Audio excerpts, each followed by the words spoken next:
This is a really cool interactive map that they have at Bloomberg Media that I've been following. I check it like once a day just to see what's going on. It shows basically the whole world, the number of patients, the number of people that have died in a given country. China hasn't, they're not really skyrocketing in the number of new patients. They got 80,000 patients and 3,100 dead. Iran seems to have stabilized too. They're not going up much these days. But Western Europe's having a real problem. If you look at Spain, there's over 5,000 cases, 5,700 cases, and 136 deaths. Italy is, per capita, probably the worst country in the world right now. They got 21,000 cases and 1,400 deaths. Germany, 3,300 cases, 8 deaths. I don't know what's going on there. Maybe they have really good doctors. I'm not sure.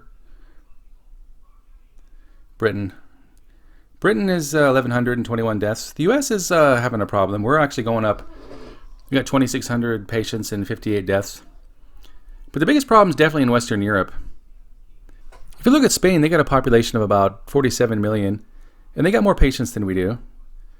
France has a population of about 67 million, and they got more patients, and so does Italy, of course. If you add up all these countries, they actually have less people than the United States does, and they have way more patients in each country. I'm talking about Germany, France, Italy, and Spain. If you're wondering why, which I think is the reason, if you come down here, you scroll down, they actually have another map that talks about travel restrictions that have been put into place. Like the United States has this gray color that's, I think, stands for moderate travel restrictions.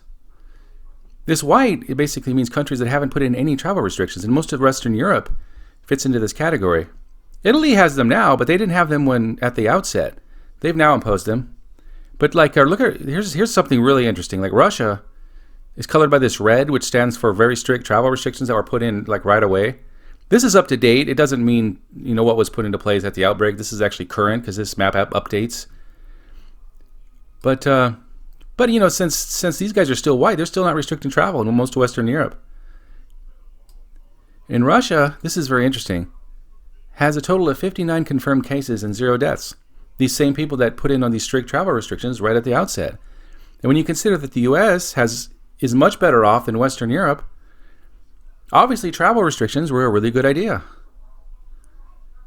So that's just my thoughts on it. A lot of people think this is a pandemic, but a lot of people don't realize this actually afflicts areas based on the climate. Like if you follow this, it pretty much heads straight across the northern hemisphere. I mean, these countries have patients, but none of these countries down south of the equator have 1,000 patients or more. None of them. Like Australia has 197 patients. India has had patients for a really long time. They're one of the first countries to actually have patients outside of China. And they still only have 74 confirmed cases and 1 death. And look how close it is to China.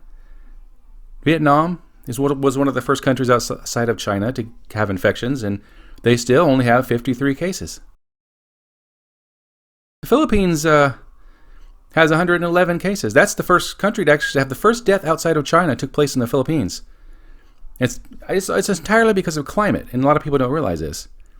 As soon as we get to the warmer weather of late April, this outbreak in the northern hemisphere is not going to be nearly as severe. We have to wait a few months, and it's going to be greatly improved.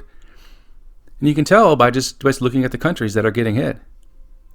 Iran, I think, is stabilizing. I think they're better. I think they're doing better than they were. But Italy is the worst country in the world right now. It's actually not even China. I haven't compared like the population of Italy's 60 million to China, but there's a lot more people in China. And I'm certain per capita, Italy is way above China. That's crazy. I mean, of course it is. I mean, China's got well over 1 billion people. I haven't looked it up recently, but it's not a disaster. As soon as the climate changes, this thing's going to be arrested.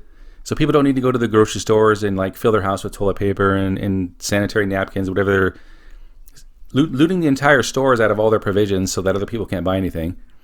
Anyway, that's my thoughts on the whole thing. Hit the like and subscribe button if you feel like it. If not, then don't.